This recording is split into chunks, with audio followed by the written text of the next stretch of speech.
outside, no, nothing working. So wherever you are, just tell me what's the temperature you're up here today at this time of the day. We are 36 high.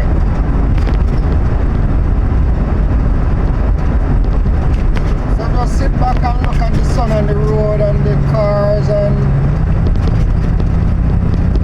little wind, but it's doing nothing because it's still hot.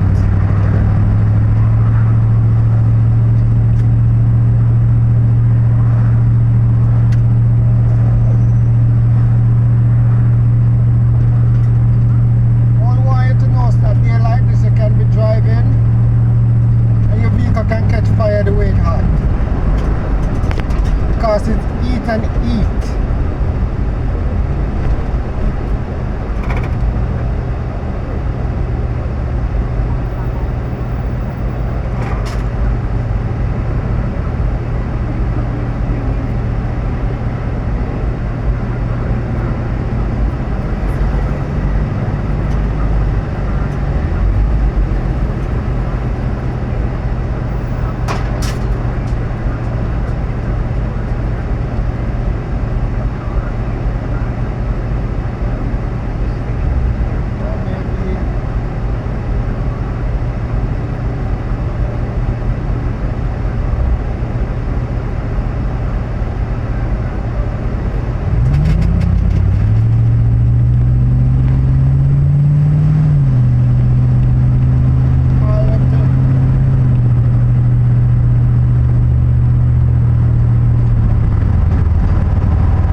both Qatar and Iraq in response to the United States over the weekend launching a number of missiles and bombs at 3 different nuclear sites in Iran.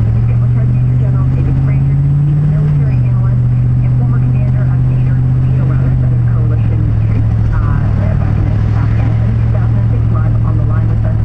Talk this out a little bit. Hi, General Fraser, great to have you with us. Thanks for making the time. Actually, great to be with you. So, there's a lot of reporting out right now and not a lot of confirmation, but we understand that the president and one of the top military officials are in the situation. If it is as reported that Iran has launched a certain number of missiles towards Iraq and Qatar and the American bases there, what does that tell you? Well, it's a couple of things. First of all, it's the military response that I think a lot of people were looking for, and it is typical for what Iran has done in the past against the U.S. targets. And I think the key question right now is it followed up with Iranian words, diplomatic words saying, we've done a military strike that's commensurate with you striking our target, now let's go to the table. If they say let's go to the table, I think this might be the end, and if not, it could be an escalation to something worse. That's a great point. There are some indications that the former might be true only because I see the New York Times, for example, reporting that Iran notified some of those countries affected in advance in order to open up diplomatic channels, and limit civilian casualties. Does that kind of give you some indication of where things might eventually land?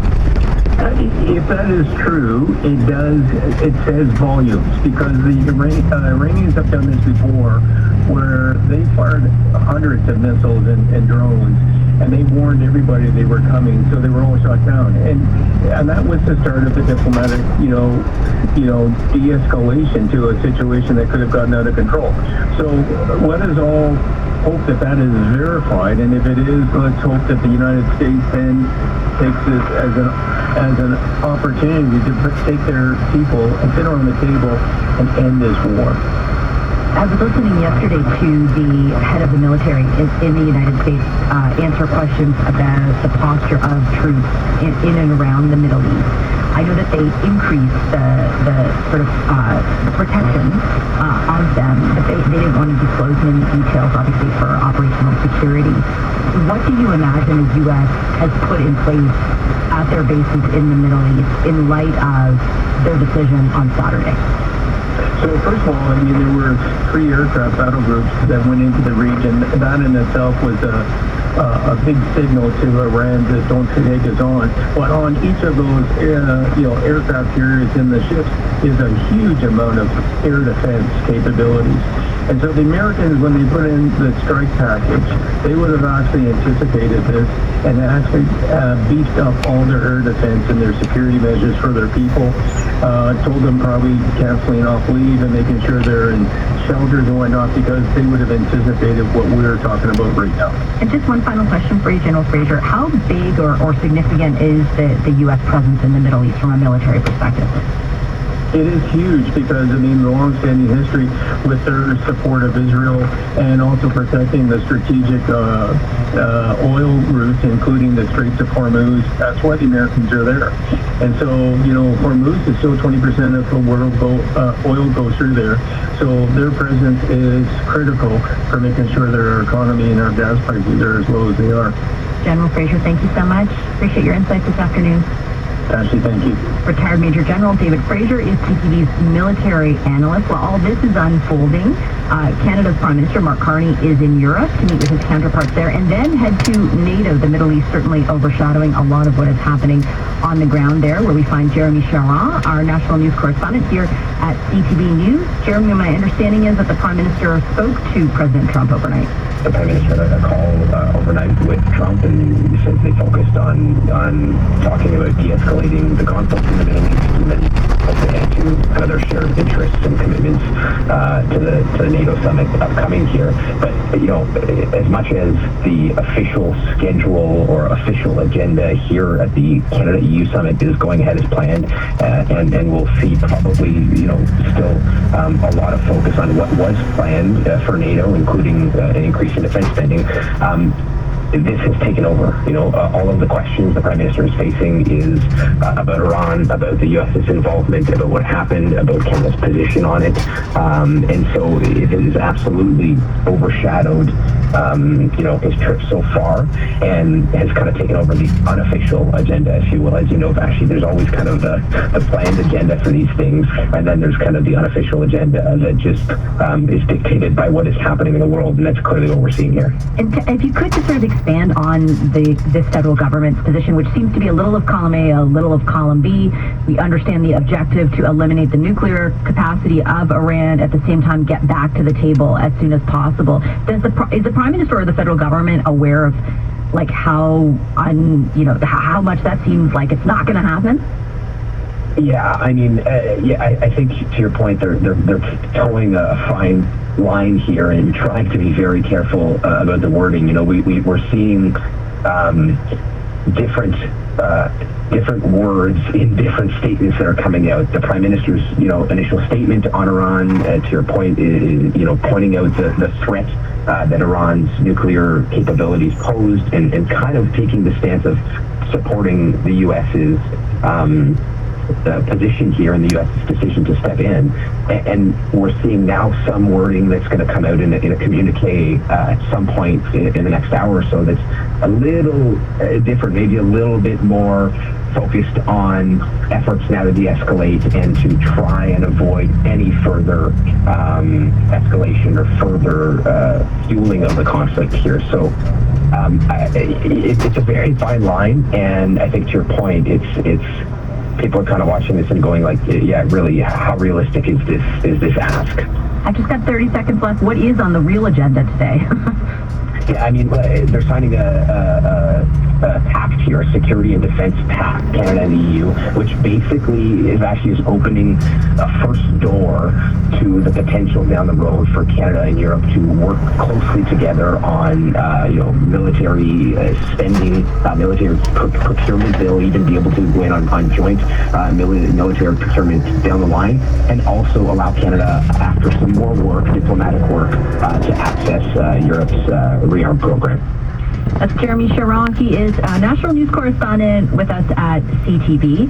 Foreign Affairs Minister Anita Anand has just posted on social media that Canada is now assisting Canadian citizens getting out of Israel. She writes, as the situation in the Middle East continues to change rapidly, I'm receiving real-time updates on efforts to assist Canadians in leaving the region. This morning, 55 Canadians availed themselves of buses arranged by the government of Canada from Tel Aviv to Jordan, and 7 from the West Bank did the same. Canada also has 4 buses stationed in Turkey at the border crossing from Iran. Yesterday, 10 Canadians used this service. So we've got still less than 100 Canadians who have availed themselves, but the government insists that these efforts, they are making efforts in order to facilitate that. Lots more to come on this story. We'll be back in the chair tomorrow, same time, same place. Have a wonderful afternoon.